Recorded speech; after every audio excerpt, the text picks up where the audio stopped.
me desconcentrou o negócio. Não, era Altamira, última vez. Vamos lá. Vai, então só para um outro aqui. Vai. Foi?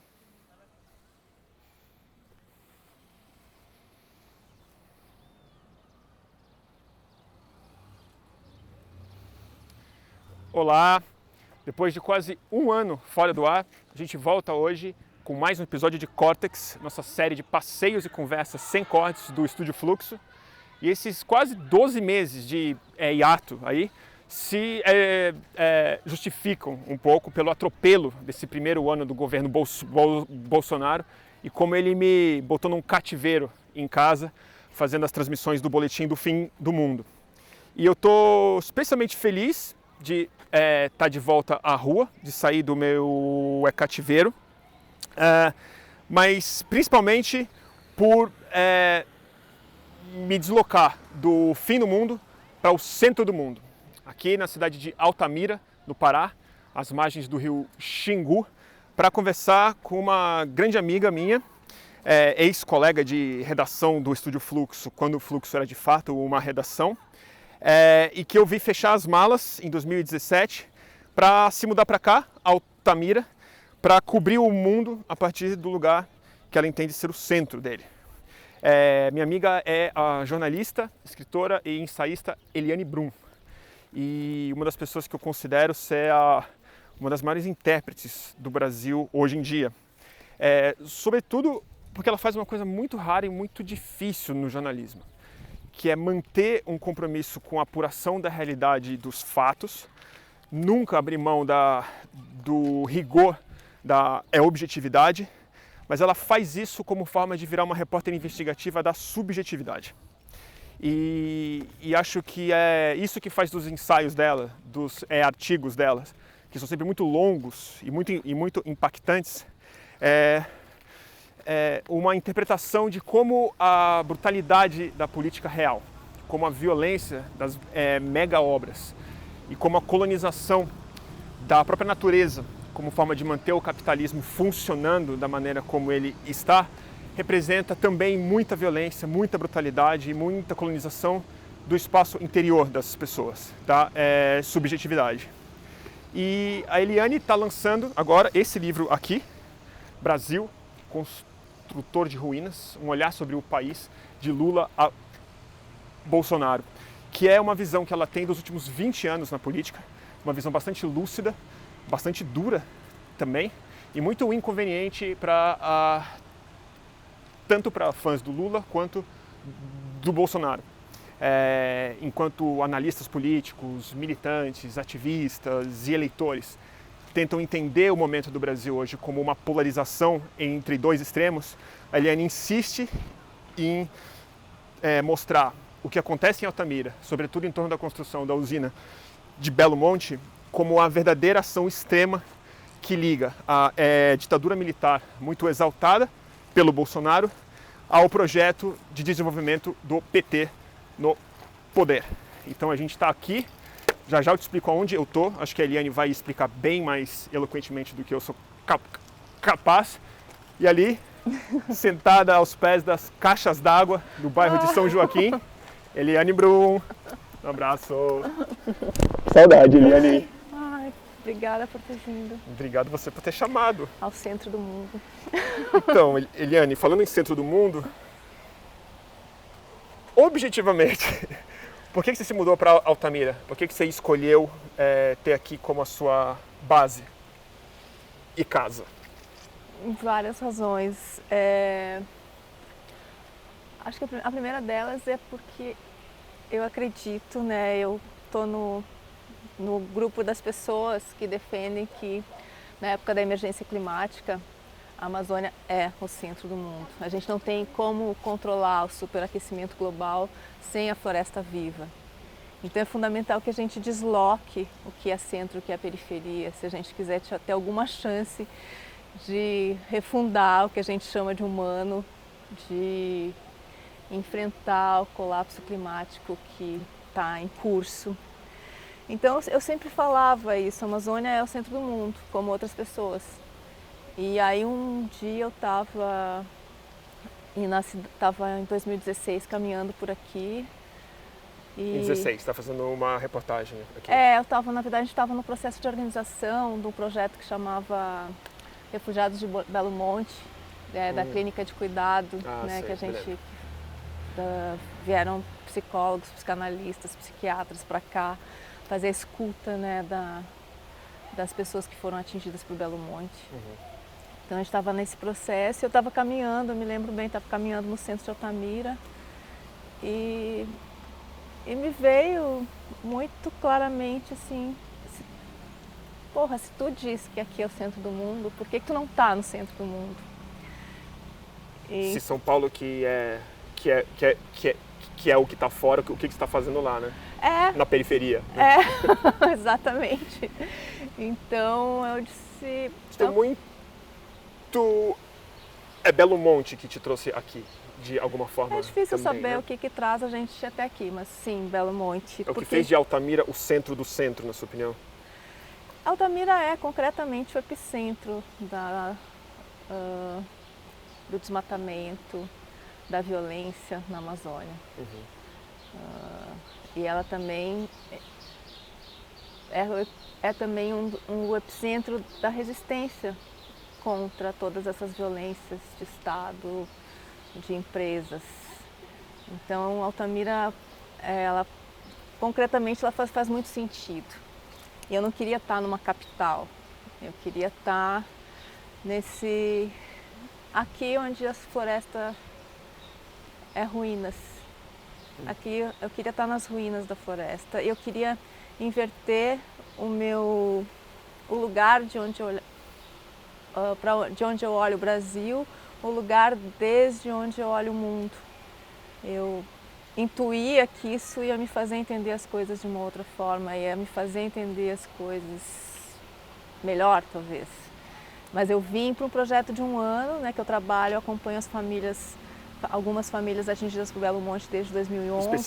Especificamente, eu vim para um projeto de 1 ano e aí ficou muito claro para mim que não era um projeto de 1 ano, que era um projeto de vida. Era uma escolha mesmo. Era uma escolha.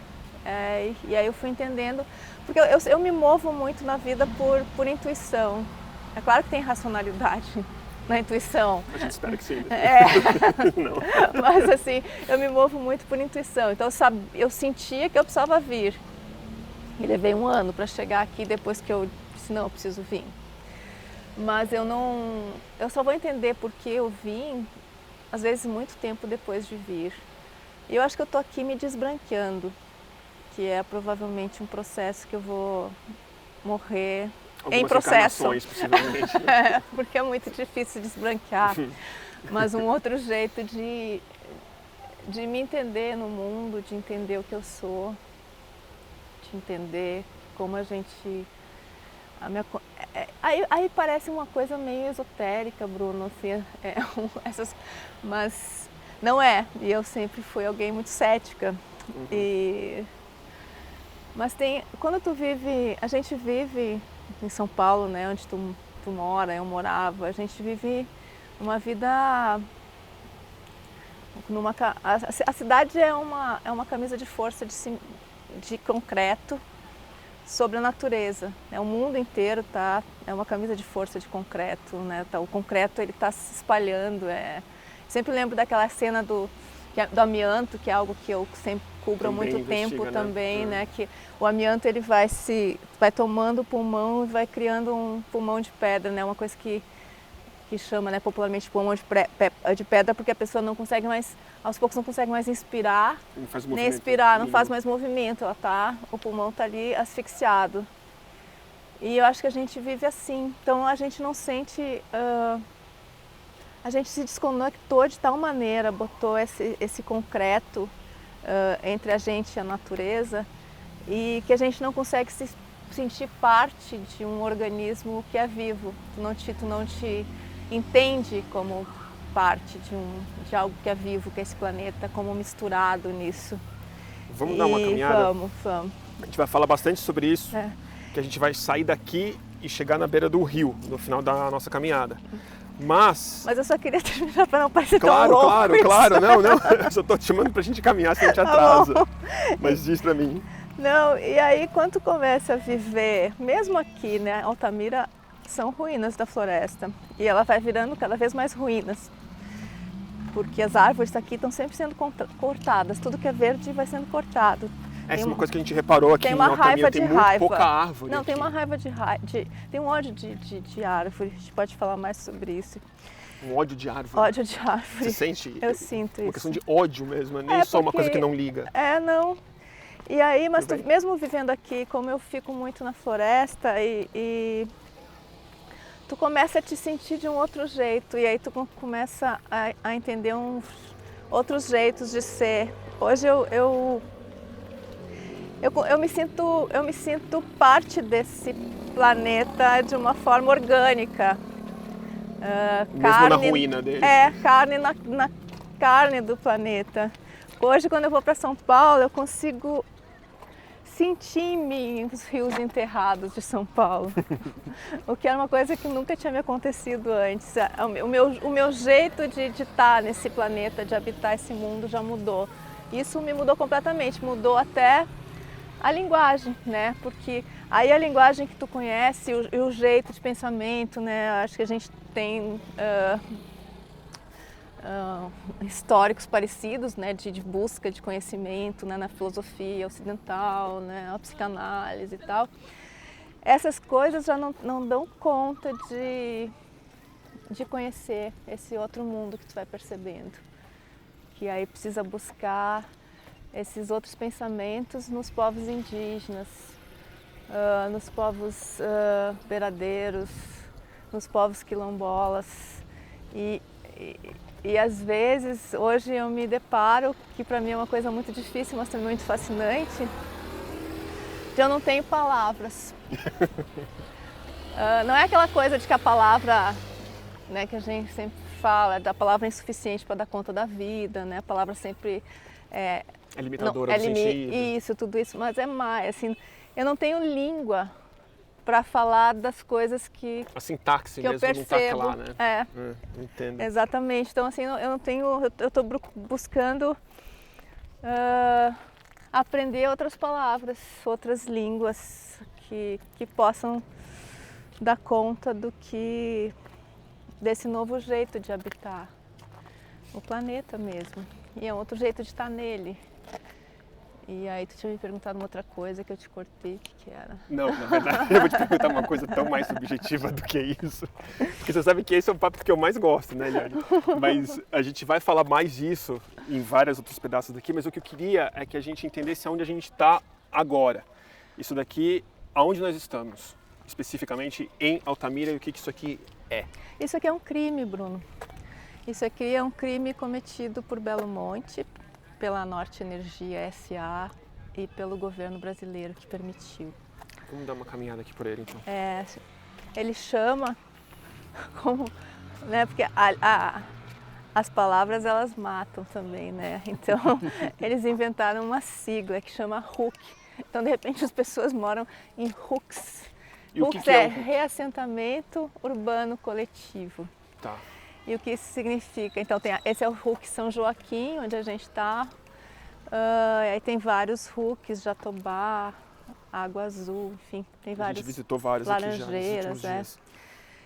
Mas esses são os bairros que a Norte Energia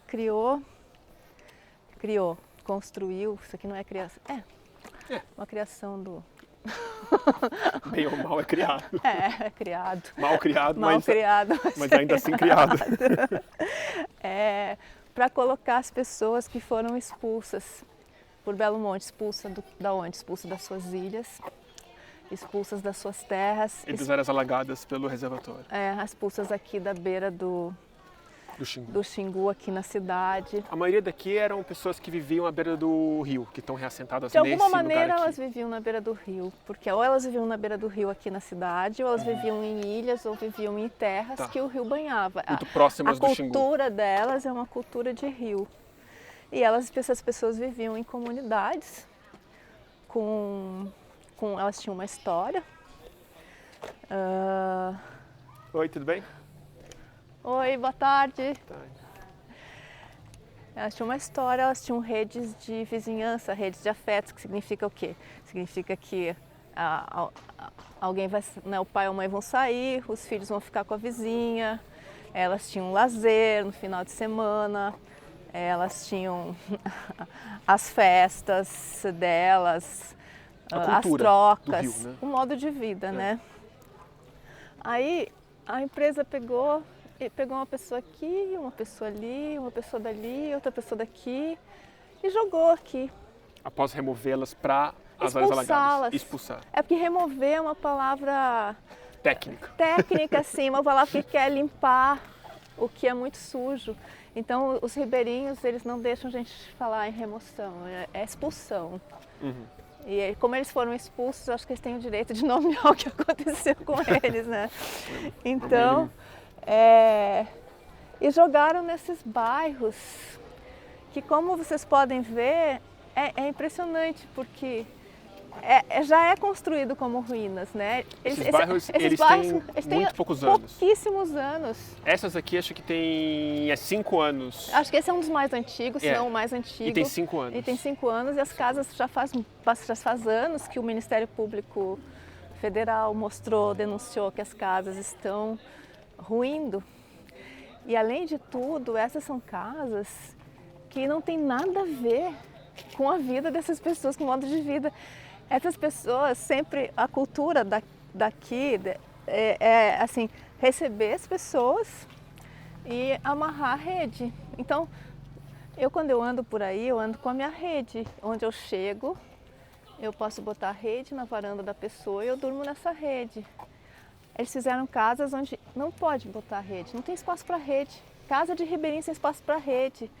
É o mesmo assim, que sei lá, não ter cozinha, sabe? E acho que vale a pena a gente falar até de onde a gente fez o começo do nosso papo, que são as caixas d'água aqui. Que uma das coisas que mais me impressionou de falar com as pessoas que foram removidas para cá, removidas não, expulsas para cá, é que as casas não têm água, na verdade. Então acho que tem uma coisa tão explícita no mundo objetivo e que explica tanto o que acontece no subjetivo, que a água foi removida da vida delas. Não simplesmente no rio, mas na pia. Não tem encanamento, nem no encanamento. Então é um carro-pipa que enche aquelas caixas d'água e a água não chega nas casas daqui, porque não tem pressão o suficiente. É isso mesmo. E às vezes elas passam semanas numa cidade em que a sensação térmica às vezes chega a 40 graus, né? A sensação térmica é sempre de 30 e poucos graus, a temperatura muito seguidamente é de mais de 30 graus. As pessoas passam semanas sem água. E elas foram expulsas para construir uma hidrelétrica para produzir energia e elas pagam uma das energias mais caras, elas pagam muito mais do que tu paga em São Paulo. Tem pessoas que chegam... Isso eu fiquei chocado, porque assim... Tem pessoas que elas não têm como pagar a conta de luz, a maioria não tem como pagar de conta de luz, tem que escolher entre comer e pagar a conta de luz. E aí não paga, aí vai desligar a luz, eu já vi contas de luz de R$1.000 nesse tipo de casa. Nesse tipo de casa? Nesse tipo de casa, R$1.000. Que não tem ar-condicionado? Não. Assim, é absurdo. Isso é uma das coisas que me chocou também, assim, como que a eletricidade deles não é fornecida gratuitamente, como, digamos, um mínimo benefício. Além de não ter placa solar, né, na Amazônia, que é incrível, né, no Brasil inteiro, mas eles pagam mais alta do que a de São Paulo. A tarifa de Altamira é altíssima, né? Eu vivo aqui, eu nunca paguei tanto por luz e eles pagam um absurdo de luz que eles não pagavam. Isso eles tinham água, eles tinham luz, eles tinham peixe. Eles tinham a floresta, eles tinham a roça, né, os que vieram das ilhas e do beiradão do Xingu. Eles tinham os amigos, eles tinham os parentes, eles tinham a felicidade, tinham vida. E aí eles foram jogados aqui. Tem um detalhe na arquitetura dessas casas, porque tu pode pensar assim, ok, o engenheiro que veio não entendia e não quis entender, ele é só incompetente, né, de não botar, por exemplo, um espaço para rede. Mas aí tu vê um detalhe nessa arquitetura dessas casas, que assim, o banheiro das casas, a porta do banheiro, ela dá para a cozinha. Isso pode parecer pequeno, mas não é. É uma demonstração do descaso com essas pessoas. Porque assim, será que esse filho da puta faz a casa dele botando o banheiro abrindo para a cozinha? Não faz, né? Aqui é assim. É desse jeito. E todas o material, as casas, porque elas são todas iguais também, todas né? iguais. E o material péssimo. Péssimo, né? Tá tudo caindo. Vocês entraram nas casas, já faz anos. As casas foram construídas e as paredes caem. Né? Foi feito para isso. É feito do mesmo jeito que eles olham para as pessoas. Eles olham para as pessoas como as pessoas são ruínas, as pessoas não têm valor. Então eles fazem casas sem valor, não respeitam o modo de vida das pessoas. E também, então as pessoas foram jogadas aqui, né? Quem está assistindo não está vendo, mas esses bairros são muito afastados do centro da cidade. A gente vai entender isso, porque assim, para chegar no rio, isso é uma coisa que a gente nunca fez no Córtex antes. A gente sempre caminha. Mas para chegar na água, a gente vai ter que pegar o carro. Tá. Porque é impossível ir vai a pé. Ver quanto e que não tem dá. transporte público também. O transporte público é muito deficiente, ele existe, mas ele é muito deficiente. Então, e essas pessoas aqui foram jogadas aqui, o rio tá lá, o rio dá tá pra dar uma lá, olhada. a gente pode ver. Ó, Miguel, dá uma olhada, se você conseguir pegar o rio ali. Como é que tu vai pegar a tua canoa e vai levar lá? E tu chegando lá, não tem mais, o peixe ou não tem peixe, ou o peixe está podre. Porque Belo Monte está matando os peixes, né? Então, primeiro não tem como viver, aí está apartado de toda a vida que conhecia. E tem uma imagem que eu acho que é muito de um senhor pescador que foi jogado aqui, como tantos, e muitas pessoas elas se deprimiram de uma forma, depressão grave, né? O seu João, que é uma pessoa que eu entrevistei lá em 2015, ele dizia assim: eu vejo tudo escuro, só vejo escuridão na minha frente. Porque era isso, a vida dele escureceu. E aí tem esse outro senhor, então muita gente deprimiu, muita gente teve doenças, né, hipertensão, AVC, o seu João mesmo teve 2 AVCs depois que veio para cá. Algumas pessoas morreram dessas doenças. E esse senhor que eu estou contando para vocês, ele era pescador e ele tinha canoa. Como tantos outros, ele trouxe a canoa para cá. E ele foi deprimindo. Aí um dia a família dele, onde ele está? Ele estava no quintal dessas casas aqui, esse quintal seca, dentro da canoa. Sentado dentro da canoa, na seca, no reassentamento urbano coletivo, né? Essa é a imagem do que aconteceu com essas pessoas. A outra coisa que aconteceu aqui é que imediatamente foram misturados. Altamira tinha gangues. Tinha o quê? Tinha gangues. Nesse processo, as facções foram se organizando aqui na cidade e na região. E muitas dessas gangues elas foram misturadas, assim como as pessoas foram misturadas, um ribeirinho aqui, outras pessoas que não se conheciam foram misturadas aqui. Também foram misturados, o crime também foi misturado aqui. Imediatamente, a gente está falando daqui 2014, 2015, 2016, é tudo muito recente. Imediatamente isso aqui virou RUC, ficou sinônimo de território da violência. Então, se tu fala em RUC na cidade, a gente sentiu isso. As pessoas não querem vir para cá. As pessoas dizem, o RUC é um lugar de violência, é um lugar de morte. E todo mundo falou isso. Quando a gente falou que a gente ia gravar aqui, as pessoas assim, mas é muito perigoso, toma cuidado. E os próprios moradores aqui disseram que eles não saem à noite no próprio RUC. Não sai, não pode sair. E virou então, além de tudo, tem esse estigma. E é real, porque Altamira é a cidade mais violenta da Amazônia Em 2017 era a cidade mais violenta do Brasil, hoje é a segunda mais violenta do Brasil, perde para uma cidade que é na periferia, na Grande Fortaleza, né? E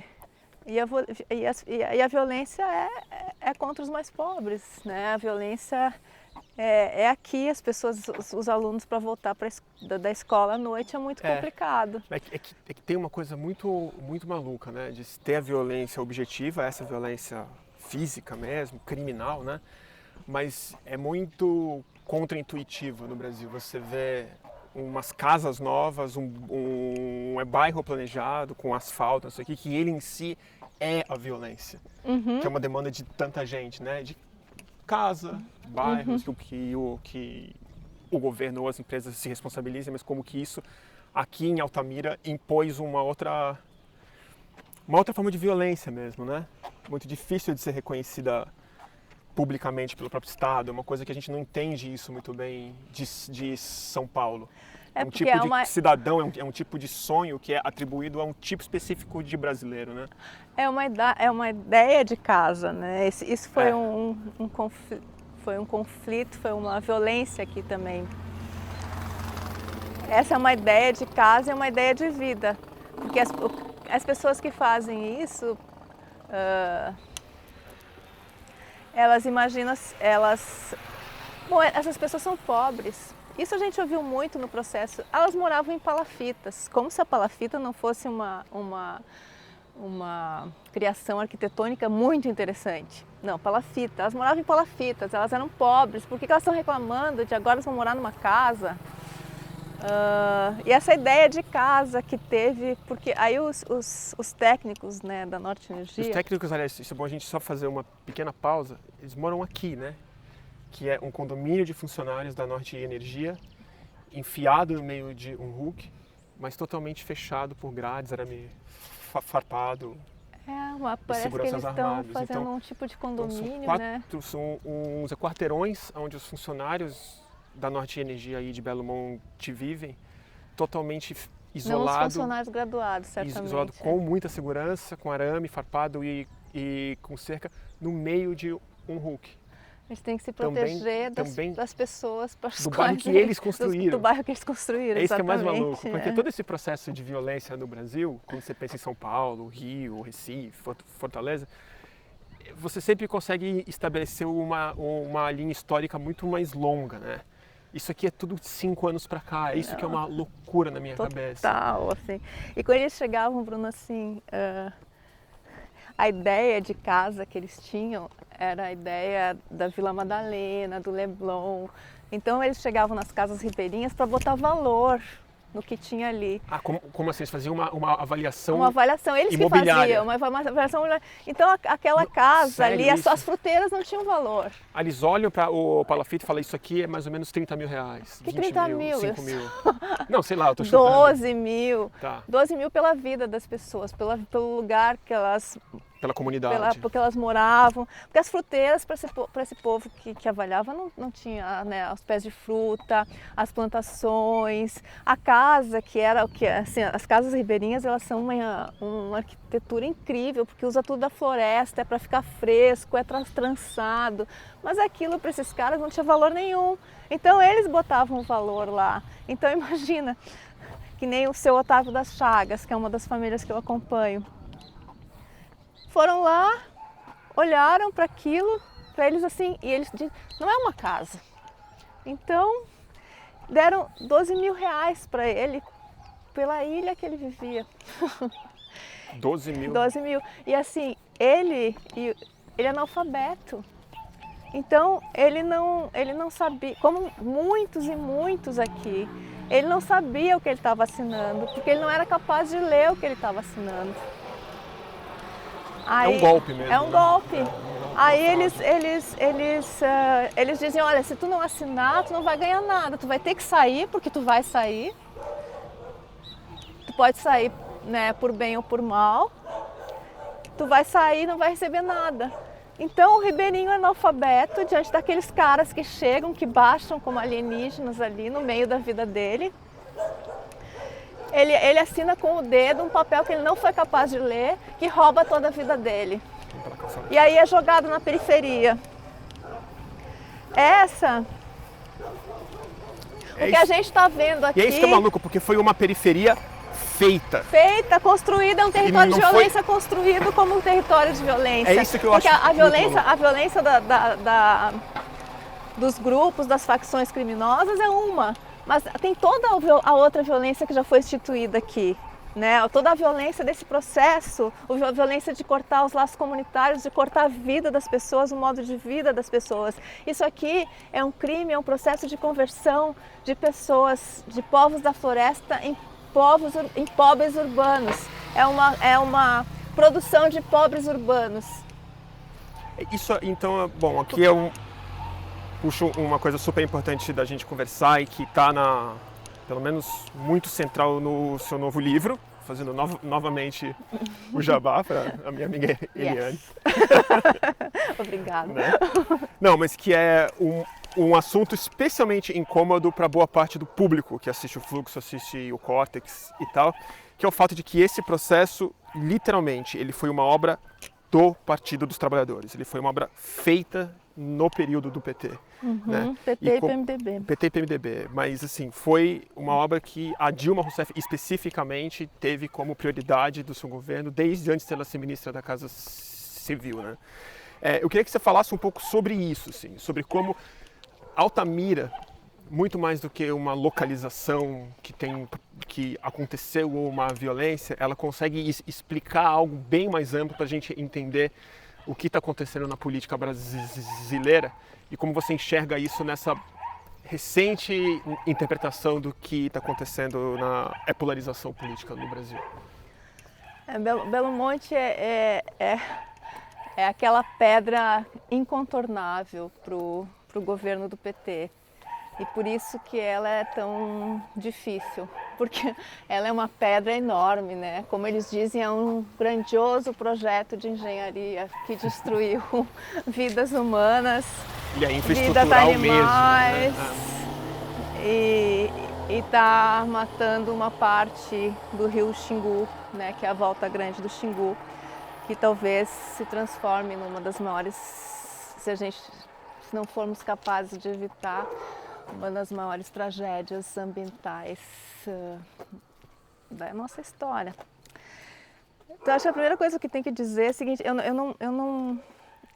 eu acho que a gente não sai, que a gente não consegue voltar a criar futuro se a gente não for capaz de fazer memória. Então, assim, acho que a gente chegou nesse estado de coisas do país, nesse momento autoritário, porque a gente não fez memória dos crimes da ditadura, né? A gente não fez justiça.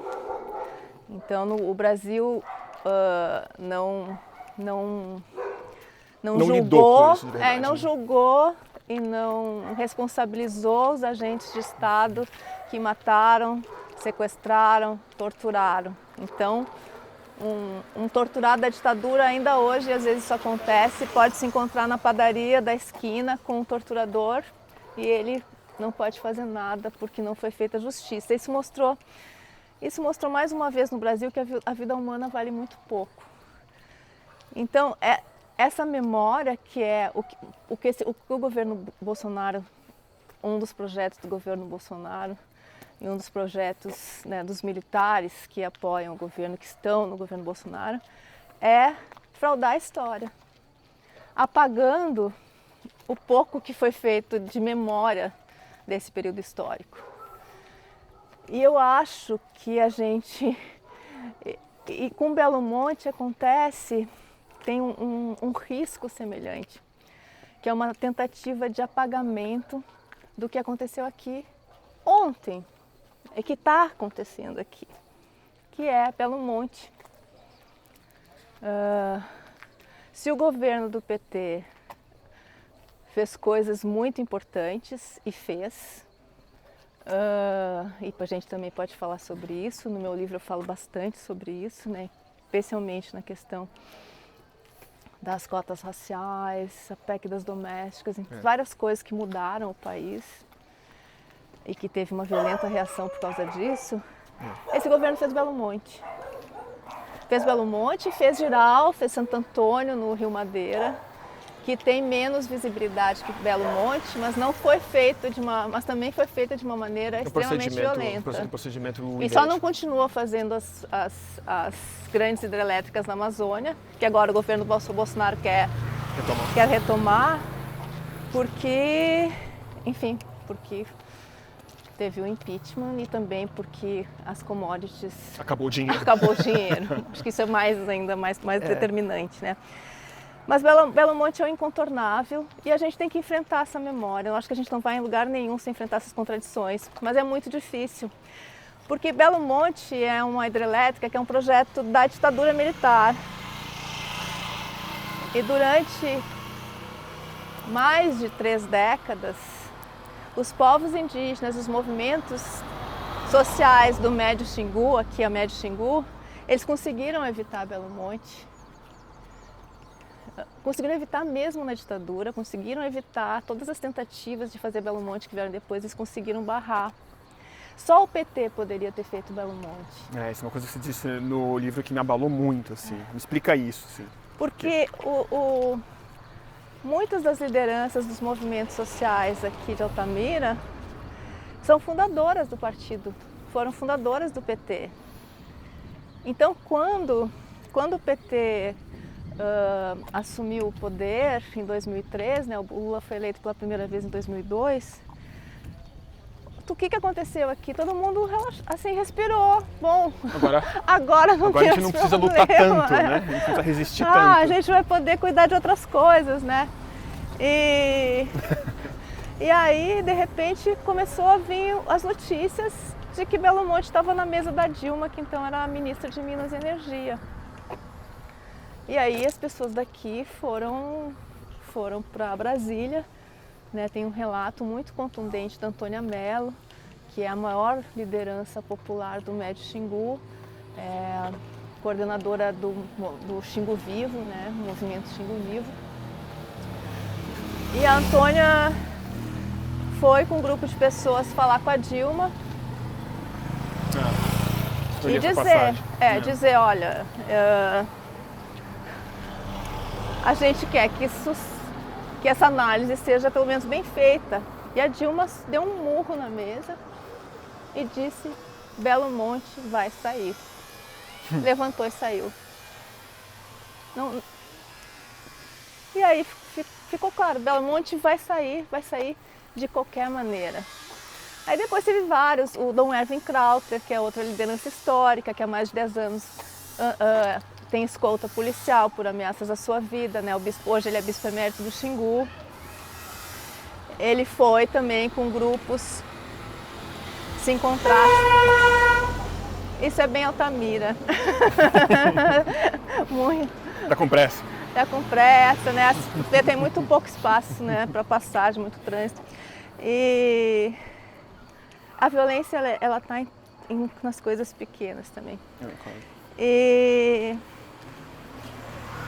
bom, eles foram, e assim, a diferença entre o Lula e a Dilma é que o Lula conversava com as pessoas, ele recebia as pessoas, ele dizia que escutava, ele dizia, não, isso não vai ser feito dessa maneira. E as pessoas saíam satisfeitas, né, faziam fotos com o Lula nessas reuniões. E depois o Lula fazia o que ele queria. A Dilma não. A Dilma não recebia as pessoas. A Dilma não fingia que estava sendo política, não né? fingia. Era Ela aquilo não mesmo. gostava disso, era aquilo e era aquilo. E aí como é que essa usina foi feita? Essa usina, ela é uma violação explícita do começo ao fim. Primeiro leilão. O leilão de Belo Monte, no final do governo Lula, tinha um consórcio que disputava. Aí precisava criar um outro consórcio para simular que havia uma disputa. Aí o Lula pediu ajuda para o Delfim Neto, seu amigo Delfim Neto. E quem mais, né? Para organizar isso. Aí veio o consórcio... Projeto da ditadura de verdade, é bom chamar os profissionais, Pois quem sabe, né? Aí veio aí fizeram esse consórcio Belo Monte, que era só com construtoras pequenas, incapazes de executar uma obra. Nunca tinham executado Claro. uma obra como essa. As grandes construtoras, como Camargo Corrêa e Odebrecht, saíram da disputa dizendo que não interessava para elas. A Andrade Gutierrez estava no consórcio que disputava com esse. Quem ganhou? Ganhou o consórcio que eles formaram de Belo Monte com essas pequenas.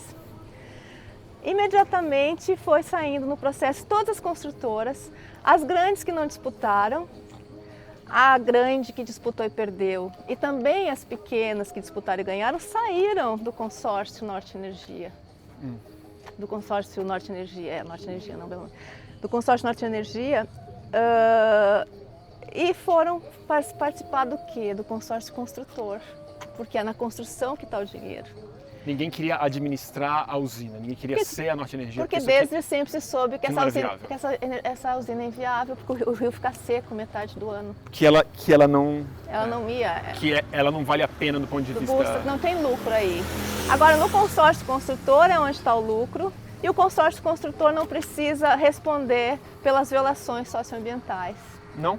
Não, ele constrói. Ah, porque é só um empreiteiro, ele não é um gestor. Ele não é um gestor, quem responde é a Norte Energia. Então, o que a Norte Energia hoje é formada por fundos de pensão, por estatais, né? Então, isso é tão descarado, descarado. Os fundos de pensão e o Estado e essa empresa vai assumir todos os passivos sociais, ambientais e econômicos. Tem ainda alguma coisa menor, mas é basicamente metade é fundos de pensão estatais.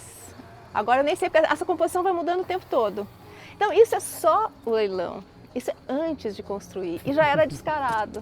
Ó, a gente vai ter que entrar no carro, porque conforme a gente disse, vamos. Pra gente ir a pé para o Xingu ia demorar um pouco mais do que a nossa hora e pouco de programa.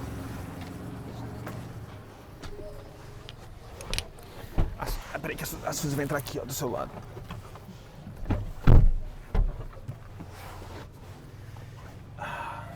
E eu posso continuar falando? Deve continuar falando, então a gente não corta, você sabe, né? Tá bom. Isso aqui é um passeio mesmo. Aí tu pode perguntar, mas assim, ninguém viu, a imprensa não viu, ninguém reclamou disso. Desde sempre teve muita gente vendo e denunciando isso. Em 2009 se fez, por exemplo, um painel de especialistas de várias universidades que mostrou como a hidrelétrica era inviável do ponto de vista de geração de energia e como ela ia provocar destruição aqui na Amazônia, socioambiental, né? Mas o leilão era um descaramento. Mas esse sempre foi o problema com Belo Monte. E por isso que as pessoas aqui foram vítimas de violência sem uma reação massiva das pessoas no Brasil também. Porque a direita queria Belo Monte. Para a direita, Belo Monte era essa, aspas, que foi repetida exaustão na imprensa, uma grandiosa obra de engenharia.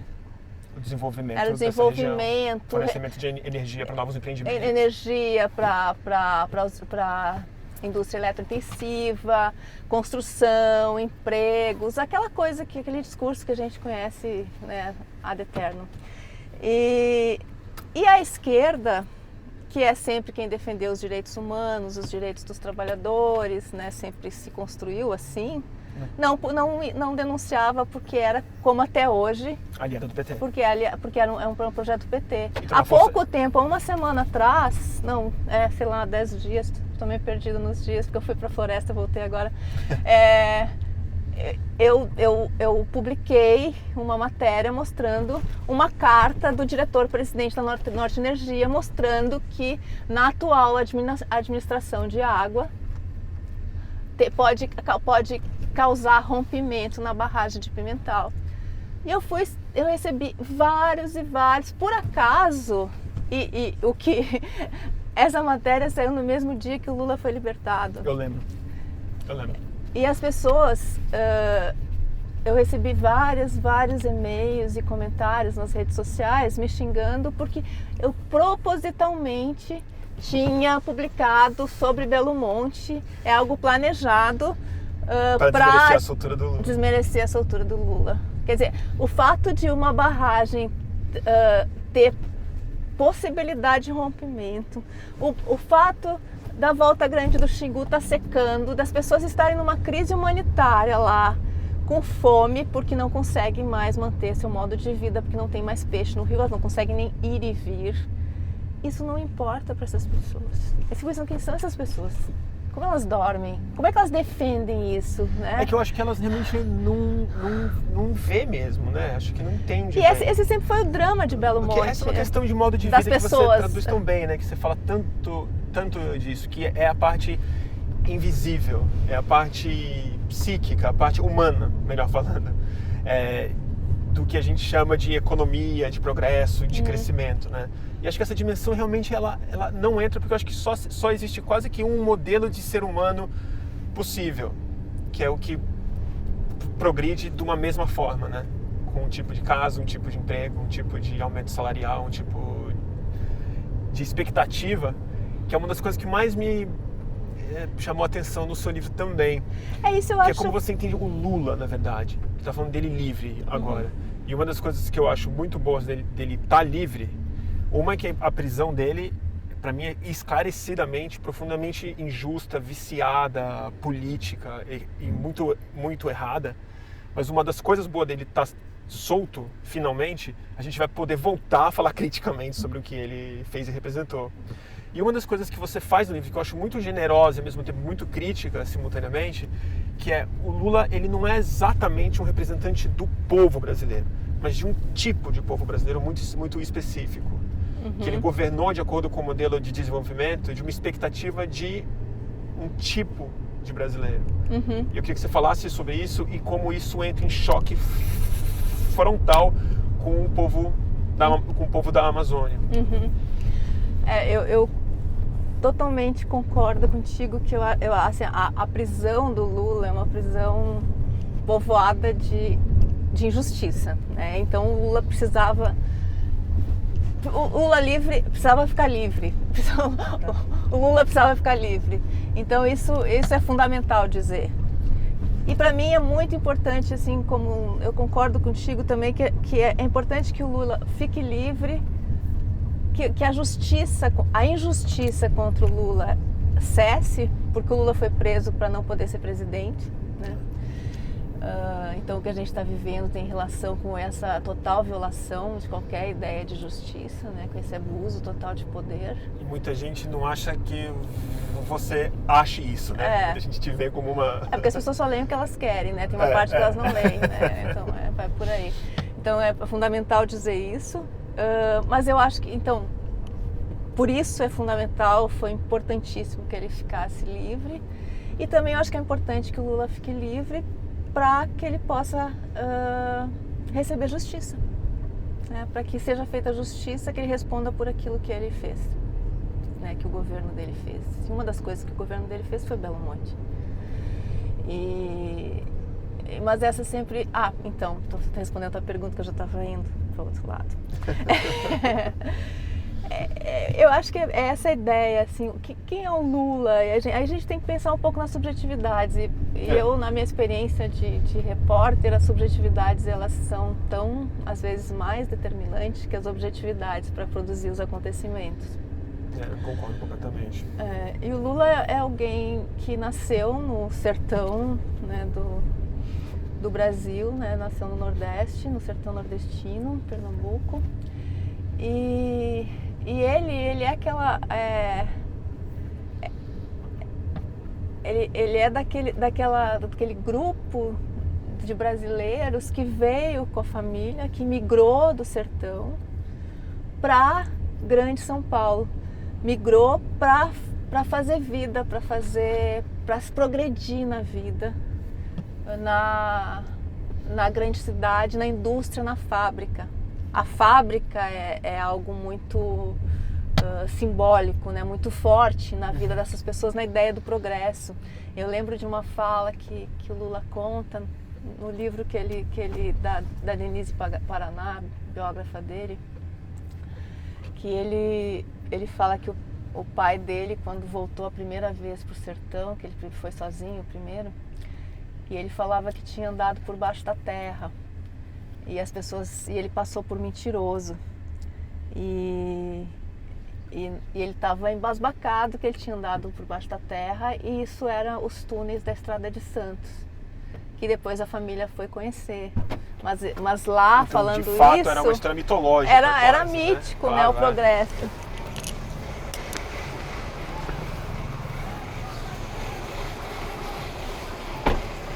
Então, acender na vida para essas pessoas, né? O Lula nunca teve essa ligação com a natureza. A ligação dele era dessa migração para a cidade grande, dessa migração do progresso pela indústria, do acesso aos ícones de consumo de uma classe social.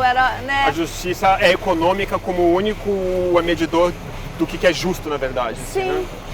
Eu não sei se o único, mas talvez o mais prioritário, né? Sim, é forte isso, né? Tu poder ter acesso aos bens básicos para esse grupo, né? É o churrasco, é a casa própria, é o churrasco no fim de semana, é a casa própria, a cerveja é o carro.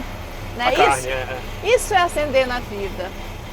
Então o Lula sempre foi um homem deste povo, mas este não é a síntese do Brasil, né? Não é a síntese do Brasil, que é como ele sempre se apresenta, na verdade. É, né? Esse pobre, né? O pobre que vai ascender e virar classe média. E vai vender classe média, então vem na questão da nova classe média, da inserção pelo consumo. O Lula nunca foi, ele sempre foi absolutamente sincero nisso. Ele nunca escondeu. Ele nunca escondeu isso. Ele não queria mudar o mundo, ele queria fazer parte desse mundo, né? Ele não queria. Ele queria poder frequentar o mundo dos ricos, que as pessoas pudessem ter o básico. A conciliação, a famosa conciliação. A famosa conciliação, ele era um conciliador e ele sempre disse, foi muito claro nisso. E você colocou uma coisa muito importante no seu livro que eu achei uma síntese muito perfeita, assim, de como quem pagou o preço dessa conciliação foi a natureza. É o custo natureza. Sobretudo a Amazônia. Porque isso é uma coisa, isso é o tal do milagre que foi exposto no mundo todo, quer dizer, todos os ricos ficaram bem mais ricos, não houve um conflito de classes real e houve uma ascensão verdadeira de muitas pessoas de uma linha absolutamente miserável para uma classe média possível. O que não é pouca coisa, né? Não é pouca coisa, não é demérito algum, é muito fácil falar isso como alguém que sempre foi de classe média alta, falar que isso não é bom. Mas o que é interessante é que quem pagou essa conta foi a Amazônia. Foi a floresta de alguma forma. Os povos da floresta. E aqui a gente está num lugar bem importante para a gente falar um pouco sobre isso, que é a Casa do Índio, na verdade, a antiga sede da FUNAI. Na frente ali tem a nova sede, mas aqui é um lugar que me impactou. Olha a nova sede, né? Esses vidros. Aqui aqui me impactou profundamente entrar aqui. A gente não vai fazer isso agora, mas a gente tem até cenas daqui, porque aqui foi a expressão mais evidente daquela frase que o Eduardo Viveiros de Castro fala tão bem, né? Que é fazer do índio um pobre. Uhum. Dessa ideia de que o cidadão tem uma forma única de ser num país, né? E que o que se chama de assimilação é uma outra coisa. Né? E eu queria que você, não sei, falasse um pouco sobre isso, até porque no começo da nossa conversa, e eu te interrompi, e vou me desculpar, mas acho que é um bom lugar para a gente retomar isso, você falou que uma das suas intenções aqui é tentar parar de ser branca, se aqui isso é possível. Se desbranquear, se aqui isso é possível. E aqui, o que você estava tentando resumir, e eu entendo que falta muita palavra e para resumir isso, é exatamente o modo de pensar, de se expressar e de ser indígena, que é o que está aqui colocado.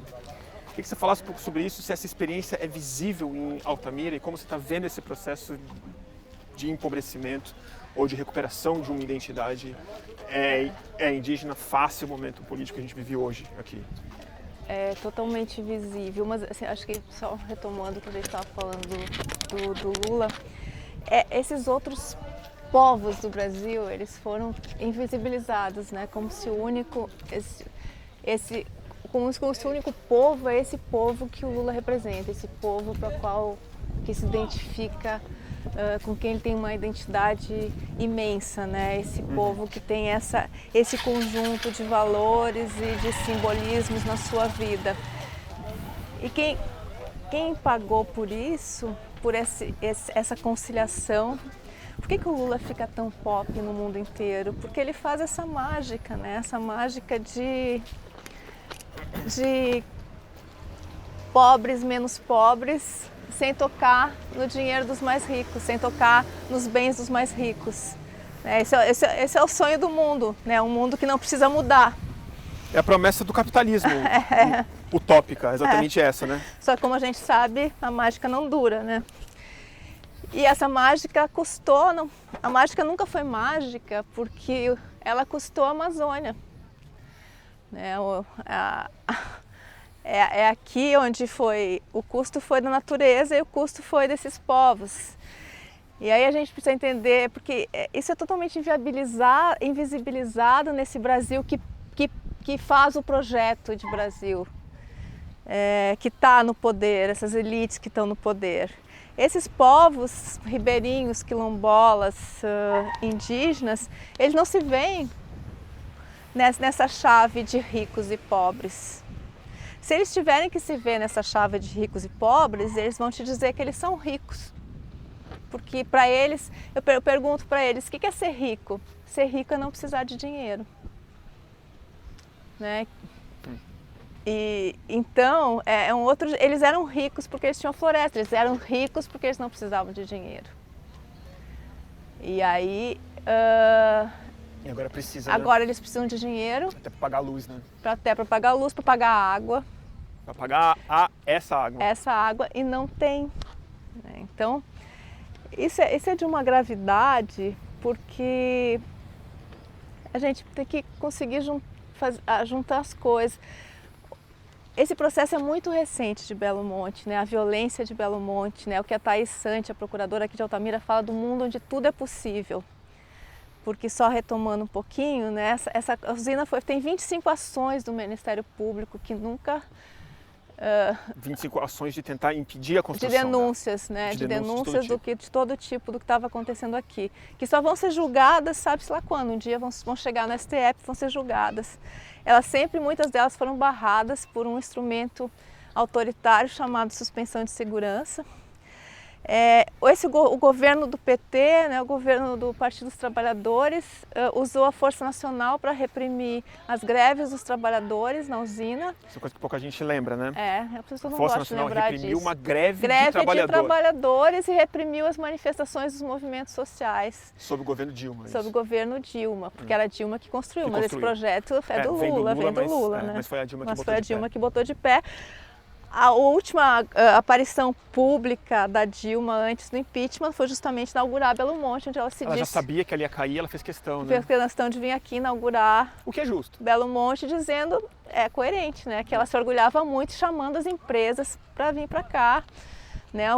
Usar dessas riquezas, agora tem energia, vamos botar mais, vamos destruir, continuar destruindo a floresta, porque, né? Uma coisa é a gente analisar o tanto de povos e pessoas que foram afetadas por causa da usina, mas o futuro dela é tão ou mais trágico porque dá a energia para as empresas, as indústrias, a mineração, as fábricas ocuparem esse território. Destruírem mais ainda a floresta. De dentro para fora, e não de fora para dentro mais, né? A partir do coração da Amazônia mesmo. E o Lula agora na prisão, mesmo quase sendo solto, continuava dizendo que se orgulhava muito de Belo Monte. E as pessoas de tipo São Paulo, Rio, elas também só conseguem entender o modo de vida, que é o modo de vida delas. E é isso que eu quero dizer, jeito que está colocado, é o pobre, é o rico, é a classe média. Aí não é culpa do PT, para não usar um clichê, é uma mentalidade, é uma forma de ver o mundo, é um ponto de vista realmente, né? É subjetivo. É subjetivo, é a forma como as pessoas se veem e acham que o mundo é só de um jeito. E esses povos sempre foram invisibilizados, o que eles são. como eles vivem. Então é trágico. Então Belo Monte ela só se tornou um assunto para a grande imprensa, para as elites, quando ela virou uma ação da Lava Jato, né? Quando a Lava Jato mostrou que tinha propina. Aí virou uma questão. Mas os direitos humanos que continuam sendo violados, os direitos dos animais que foram violados, as pessoas que estão morrendo aqui na periferia, as pessoas que... Eu fiz uma reportagem para o The Guardian que é só as pessoas que viraram pobres, o que está acontecendo com elas. Né? Ribeirinhos que já foram mortos aqui, como é que é ser pobre, como é que é ser um povo da floresta e ser pobre, e como a gente já está numa segunda parte, assim, que para mim é uma das coisas mais dramáticas que tem, e eu não entendo como as pessoas não enxergam isso, teve as pessoas que foram expulsas, né? Os ribeirinhos foram expulsos, foram colocados naquele RUC onde a gente estava. Certo. As crianças que eram bem pequenininhas, agora elas são adolescentes. Né? Elas tinham 6 anos de idade, agora estão com 11, as que tinham 8, estão com 13, enfim. Né? E outras estão nascendo. Então, eu estou começando a me deparar com crianças de famílias ribeirinhas, famílias indígenas, que não sabem que estão na Amazônia. Bruno, elas não sabem que elas moram na Amazônia, porque elas já nasceram na periferia, ou elas foram muito cedo para a periferia. Elas já são pobres. Elas já são pobres, elas nasceram pobres, exatamente. Já se entendem como pobres. Não como povo do... Eu encontrei um menino recentemente que, aqui agora, meses atrás, acho que em agosto, numa procissão fluvial, ele tinha 9 anos.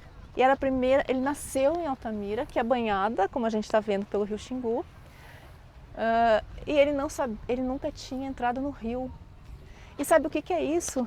Isso é o que as pessoas não entendem.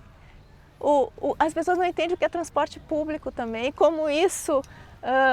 eu lembro, né, das manifestações de 2013, que as pessoas não entendiam por que as pessoas estavam fazendo tanto estardalhaço por 20 centavos, né? As pessoas não entendem o que é o ir e vir. Essas pessoas aqui que foram jogadas lá longe, elas não têm dinheiro para vir até a orla, ou seja, a vida delas está barrada. Então essas crianças não têm dinheiro para vir até o rio. Mas o que essas crianças estão vivendo? Pegando essa mesma história desse menino, aqui acabou, não é à toa, que acabou de acontecer em Altamira, o segundo maior massacre carcerário da história do Brasil, em Altamira. Essa violência, ela está completamente conectada com a destruição da floresta. Vai ver quem está lá no presídio, quem é que morreu. E a coisa aqui era saber o que as famílias... ex-ribeirinho, tudo. Pessoas que estão ligadas a uma destruição de um modo de vida. Aí tinha até um indígena lá, que morreu. E a pergunta é assim, o que as famílias na frente pensavam assim? Elas pensavam, qual era a dúvida delas? É se a pessoa que elas amavam tinha sido decapitada ou incendiada. Vê o nível que a gente chega de que essa é a pergunta de familiares de pessoas que estão sob a responsabilidade do Estado. Então esse menino, esse que não conhecia o rio, esse que não sabia que estava na Amazônia, ele teve que ver um mapa para saber onde ele estava, porque foi jogado na periferia. O que ele sabe? Ele sabe que um tio dele morreu no massacre do presídio. O pai dele foi assassinado pela polícia no RUC em 2017. A mãe dele foi assassinada quando amamentava ele. O tiro foi aqui e ela segurou ainda o bebê. Há uns meses atrás, a tia dela teve que fugir porque estava ameaçada de morte por um ex-namorado. A outra tia teve que sair da cidade porque uma das facções tentou matá-la e quem estava com ela levou um tiro na cabeça. Essa criança vive essa violência. É essa a infância. Isso é infância. Essa infância que a gente está aniquilando, que coisas como Belo Monte, que esse modo de invisibilizar as pessoas, esse desenvolvimento, que eu acho muito bacana que os indígenas, os povos têm falado aqui muito, que Eles não querem desenvolvimento, eles querem envolvimento. Porque eles fazem desenvolver. Des é não se envolver, né? Deixar de se envolver. Eles querem se envolver. É o oposto de envolvimento. É o oposto de envolvimento. A ideia de desenvolvimento. Então esse não envolvimento causa Belo Monte, causa a destruição da floresta, esse jeito de ver que existe uma humanidade só e não várias humanidades, com jeitos diferentes de ver o mundo, chega lá na ponta dessa criança, que só conhece a violência, que houve tiro desde que estava no colo, mas que não conhece o rio, que não sabe que está na Amazônia. Esse o abismo que a gente está vendo no Brasil e as pessoas não conseguem enxergar. Então essa criança aqui que vive isso, ela tem tudo a ver com a criança da Maré, que tem medo de quando ouve o som do helicóptero, porque sabe que vai ter morte em seguida e às vezes é na cabeça delas que a bala explode. Então se a gente tem alguma chance de criar futuro, é deslocando o que é centro e o que é periferia, porque as periferias precisam se conectar e assumir o lugar a qual elas pertencem, que é o lugar de centro. É essa rebelião que esses governos autoritários estão tentando conter, mas esse levante ele continua. É por isso que Marielle Franco foi morta. Essa rebelião que está se tentando abafar é conectar as periferias e retomar o lugar com as pertencem, que é o lugar de centro. E aí, quando a gente pensa nisso, bom, tu pode estar falando uma tragédia de pessoas, e as pessoas acham que as melhores pessoas vão ter compaixão porque está acontecendo isso e algumas vão se conectar, mas também é muito além disso, porque a gente está no colapso climático. A Amazônia já chegou ao ponto de não retorno em algumas partes. Pega o Mato Grosso, por exemplo. Já chegou ao ponto de não retorno. Aqui ainda não chegou, mas se continuar esse processo de desproteção e de autorização feito pelo Bolsonaro, pelo bolsonarismo, por esse governo, vai chegar. E aí é o seguinte, aí acabou, não tem condições da gente ter controle do superaquecimento global sem a floresta. As pessoas não conseguem enxergar o que é a floresta, a beleza do que é a floresta, né? Isso eu pego sempre o que o Antônio Nobre, né, cientista da Terra, diz, que eu acho lindo, porque ele consegue falar desses processos científicos com... Fiz um córtex. Então que ficou lindo ele fala demais, disso longamente, lindo, com esse rigor e com poética, né? Que uma árvore grande na Amazônia, ela coloca na atmosfera 1000 litros de água por dia. Então, uma árvore grande. Uma árvore grande. Então, é uma caixa d'água. Então, quando tu vê aqueles caminhões, que se tu entrar aqui na Transamazônica e tu ir Cachoeira Seca, é uma das áreas que foi extremamente, que é do Zarara, o Zarara de Cachoeira Seca, foi uma das áreas mais atingidas, uma das territórios indígenas mais atingidos por Belo Monte, é de onde está saindo, que está sendo invadida e está saindo muitas madeiras. Se vocês entrarem a qualquer momento na Transamazônica, vocês vão dar de cara com caminhões cheios de toras de árvore. Acabei de voltar de lá, acabei de ver isso. De noite, então, é um atrás do outro. Cada árvore daquelas é 1000 litros a menos de água que vai para a atmosfera. A floresta inteira coloca na atmosfera 20 trilhões de litros de água a cada 24 horas. É um rio voador, invisível sobre as nossas cabeças, mais água do que o Amazonas despeja no Atlântico. E é isso que a floresta transpira, né, e salva o mundo todos os dias. E se essa floresta acabar, e ela está nesse processo, acabou, a gente vai viver, e não é que a gente, lá na frente, não, os nossos filhos já vão viver. A gente já está vivendo num planeta ruim, mas a gente vai viver num planeta hostil. Né? E quem pode impedir isso são os povos da floresta, porque foi o que eles fizeram. Se existe floresta em pé, é onde estão os povos da floresta. Parte dessa floresta foi construída, foi criada, né, uma floresta plantada, floresta cultural plantada pelos povos da floresta, dos ancestrais dos povos de hoje. Há milhares de anos atrás. Milhares de anos atrás. E onde a floresta está em pé é onde tem terras protegidas, terras indígenas e terras ribeirinhas e terras quilombolas. Então só existe floresta porque existem os povos da floresta, porque os povos da floresta, eles são floresta. Eles não se veem como uma parte fora da floresta, eles são floresta. Por isso, quando eles falam, a gente sente a dor. Porque quando fala que está matando a floresta, é como se estivesse matando eles, porque é realmente assim que eles se sentem. Então, a gente tem que...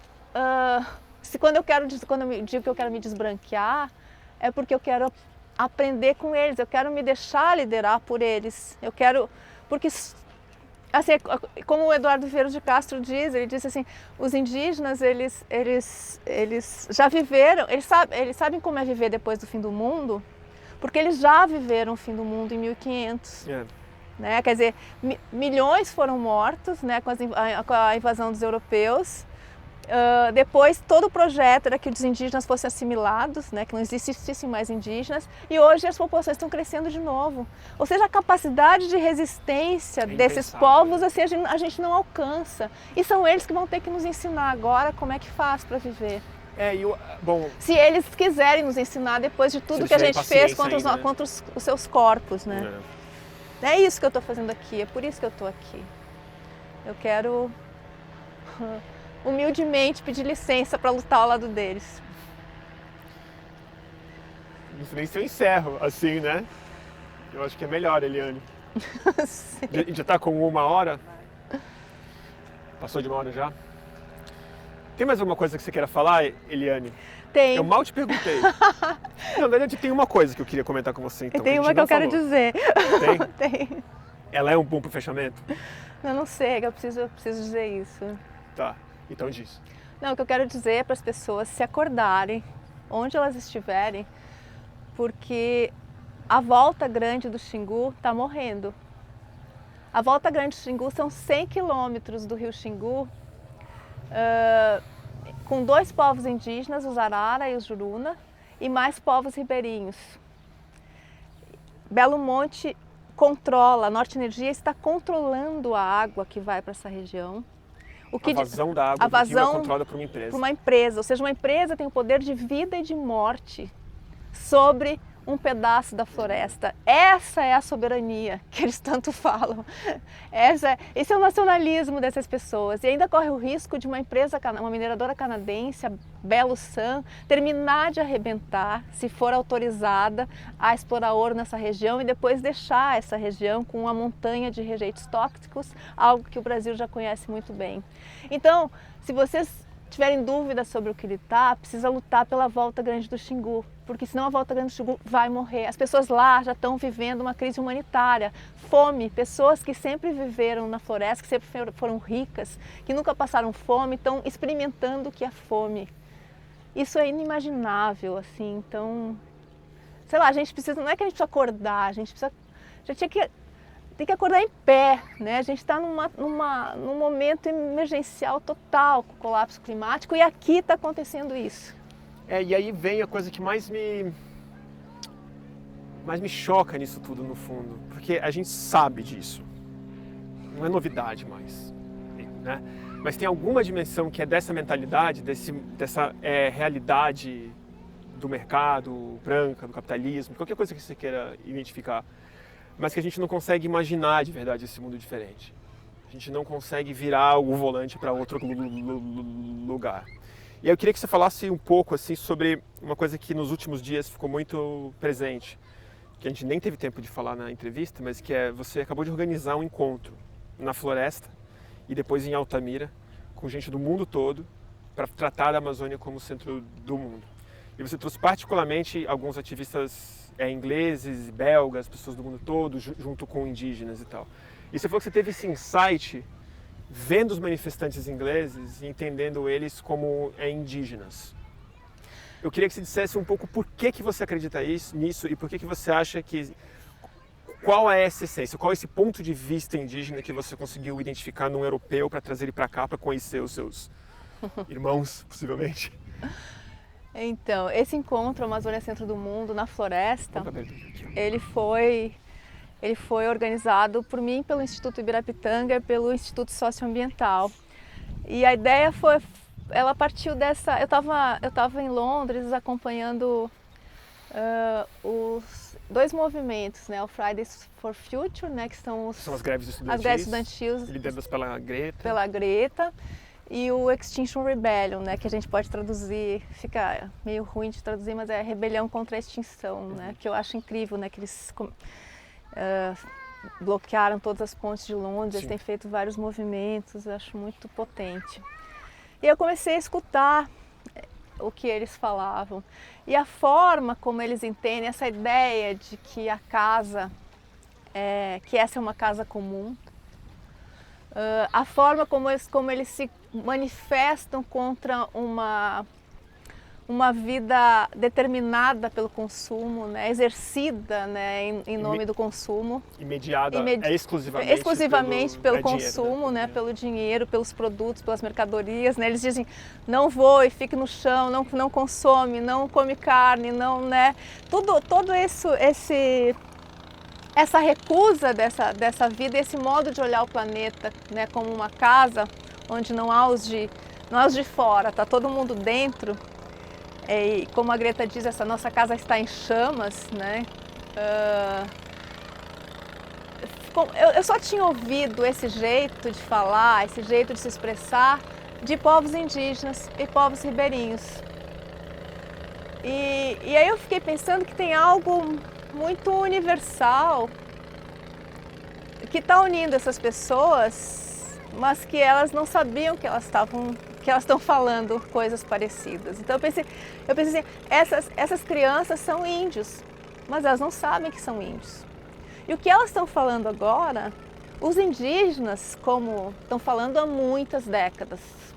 O Raoni fala nisso há muitas décadas, o Davi Copenau fala nisso há muitas décadas. Os indígenas, os intelectuais indígenas falam disso muito antes do que os cientistas. E os cientistas falam disso há algumas décadas e também não foram escutados. E aí as crianças estão falando disso. Mas é um ser estar no mundo que eu acho que é muito diferente. Elas estão criando um novo jeito, uma nova infância. Que essa é uma outra conversa mais longa. Mas eu fiquei... fazer outro, Yane, tá faltando muito assunto para perguntar para você. Eu fiquei fascinada por isso. E aí eu pensei, bom, que a gente precisa juntar essas pessoas que estão falando a mesma coisa, que estão lutando a mesma luta, mas não sabem. E juntar onde? Porque o que acontece? As pessoas vão muito, essas cúpulas do clima, que são cúpulas, não são bases, né? Bem lembrado. A gente viu bem isso agora, bem né? O alicerce, né? O presidente do Chile diz, não vai acontecer aqui, né? Porque o povo está na rua, então o povo está na rua atrapalhando, então vai para a matriz, vai para a Espanha, né? A colônia vai de volta para a matriz. Pode crer. Então, e era passando no Brasil, né? E o Brasil, o Bolsonaro diz, melhor não, né? Então a gente vê como é que é isso e muitas vezes assim, o movimento é de ir para a Europa contar o que está acontecendo, ir para os Estados Unidos contar o que está acontecendo, ir pedir. E eu acho que só tem, isso eu aprendi, tem coisas que a gente só conhece experimentando. E o encontro, ele só acontece realmente de corpo encarnado, ele só acontece com o encontro de corpos. Então eu queria que essas pessoas, que esses ativistas do Extinction Rebellion, do Fridays for Future, eles conhecessem cientistas, a gente reuniu cientistas, né, os ativistas climáticos, lideranças indígenas, ribeirinhas e quilombolas na Terra do Meio, que é uma região aqui na bacia do Xingu, né, mas no Rio Iriri, que é uma das regiões mais espetaculares da Amazônia, com reservas extrativistas, terras indígenas, estação ecológica, um parque nacional. É uma das regiões, é a minha favorita. Mas aí, então fazer esse deslocamento do que é centro e do que é periferia concretamente com o seu corpo. Porque o longe é longe para os dois, né? A distância é a mesma. E aí foi muito simbólico que as lideranças climáticas do Fridays for Future que vieram, que são belgas, a Nuna de Wever e a Adelaide Charlier e a Josephine, e elas vieram de barco à vela, porque elas não viajam de avião. Pelo compromisso, por causa das emissões, né, de carbono. Então elas vieram de barco à vela, elas levaram 6 semanas para chegar no Brasil de barco à vela, ou seja, elas realmente, porque é uma mudança que essa juventude está propondo, que é o que os indígenas sempre viveram, é uma mudança de conceito de tempo e de espaço. Isso também faz delas elas são muito mais ligadas aos povos originários sem saber do que aos seus avós e seus bisavós. E esse conceito de tempo e de espaço que elas que elas se apropriaram é muito mais indígena do que qualquer outra coisa. Enfim, então elas vieram 6 semanas para chegar até aqui. Outros vieram, os que vieram de avião, a gente fez uma compensação, né, plantando árvores, uma compensação de carbono no primeiro dia, no começo da nossa viagem, plantando árvores, né, que a gente chama de muvuca. É uma coisa linda, é um monte de sementes, é lindo, que são monitoradas durante 30 anos. Em um ano elas já estão assim, e quase todas nascem, né? É um processo que o ISA faz e que dá muito certo de reflorestamento. Então a ideia foi essa, um deslocamento com o seu corpo e fazer um encontro. E foi lindo esse encontro na floresta. E depois ele continuou, Altamira, os movimentos sociais de Altamira fizeram também um encontro Amazônia Centro do Mundo aqui na cidade, né, muito maior, né, esse organizado por todo o movimento social do Médio Xingu. Que a gente no Fluxo vai fazer uma reportagem em vídeo e colocar no ar. Isso. Logo, junto com esse Então, córtex. assim, a gente viu, por exemplo, todo mundo saiu transformado desse encontro, porque isso é uma coisa muito interessante da Amazônia, porque a Amazônia tu não tem como fugir do teu corpo, que é o que eu adoro estar aqui também. Isso muda a tua vida, te muda, te altera, porque tu não foge do teu corpo aqui. Você já deve ter sentido isso, porque quando a gente está na cidade, a gente escapa do corpo. A gente se desencarna, tu pode ficar ali no teu computador, tu está num ambiente climatizado, protegido, blá blá blá, né? Se tu é de classe média, classe alta, enfim. Tu pode viver sem teu corpo, pode achar que teu corpo não existe. E tu pode forçar o teu corpo com todo que tipo de coisa. Aqui não. Aqui tu passa com calor do cão, tem mosquito te lembrando que tu tem corpo o tempo inteiro. Aqui é uma experiência totalmente corporal, você está encarnado o tempo inteiro. E essa experiência de estar encarnado te transforma. E você está em risco também. E tu está em risco também. Isso é outra questão. E aí essas pessoas tiveram esse encontro de corpos. Assim. Então a juventude climática se encontrou com uma juventude, ela viu a diferença de ser ativista aqui, do que ser ativista na Europa, aqui onde tu pode morrer e muitas vezes morre, né? E então teve um ativista, por exemplo, da Inglaterra, o Elijah, que ele ficou próximo da Anita Yujá, Anita Juruna, que é uma indígena da Volta Grande, essa região que está morrendo. E não sei que língua eles falavam, mas eles se entenderam. Ficaram super amigos. Ficaram amigos, e aí quando ele viu a Anita fazendo o relato do que acontece com a comunidade dela, ele teve que sair para chorar. Esse menino saiu para chorar algumas vezes, porque ele foi confrontado com uma realidade que ele desconhecia. Ele conhecia a Amazônia, ele estuda isso, mas uma coisa é tu viver. Ler sobre isso em algum livro. Tu ler e tu viver é diferente. Isso transformou ele como transformou os outros. E a juventude daqui, eu ouvi alguns relatos lindos, assim, tipo...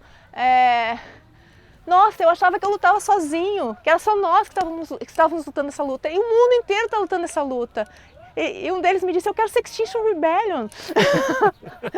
E agora eles estão conectados. O que é? Esse movimento foi de deslocamento concreto do que é centro e do que é periferia, porque isso é real e precisa ser politicamente concretizado. E um movimento de conexão, né? A gente que amplia isso, são vários centros, que são outros centros que precisam ser conectados, né? Porque o mundo tem defensores e tem outros biomas também que estão ameaçados. Então, o sonho aqui é conectar todos esses centros. É esse o levante. Eliane, dava para ficar mais 2 horas, mas as nossas baterias não vão permitir. Eu fiquei uma tagarela, não sei o que aconteceu comigo. Você é tão quietinha, eu tava com medo de te entrevistar. Eu falei, eu vou ter que falar sozinho, porque a Eliane eu sei que não gosta de dar entrevista. Eu tô te pedindo essa entrevista, ó, tem tempo. Eu virei uma tagarela. Eliane, muito obrigado.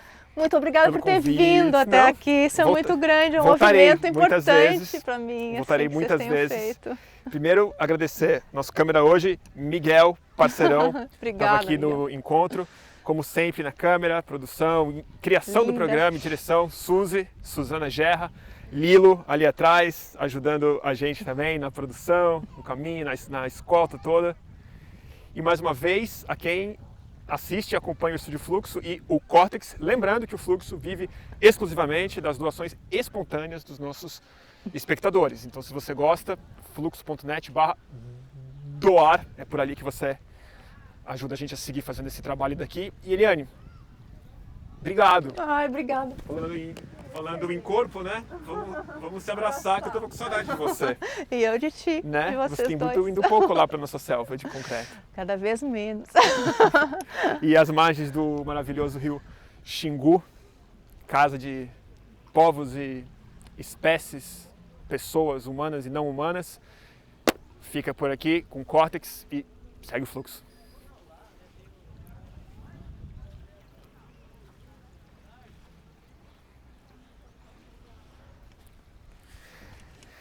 Rolou! Sei lá. Agora vê se gravou, né, gente? Imagina. Não apertei o REC. Quase aconteceu isso no começo. É mesmo. Peraí, deixa eu ver.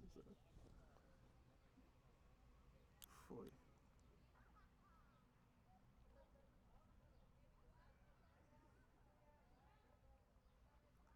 Gente, aqui.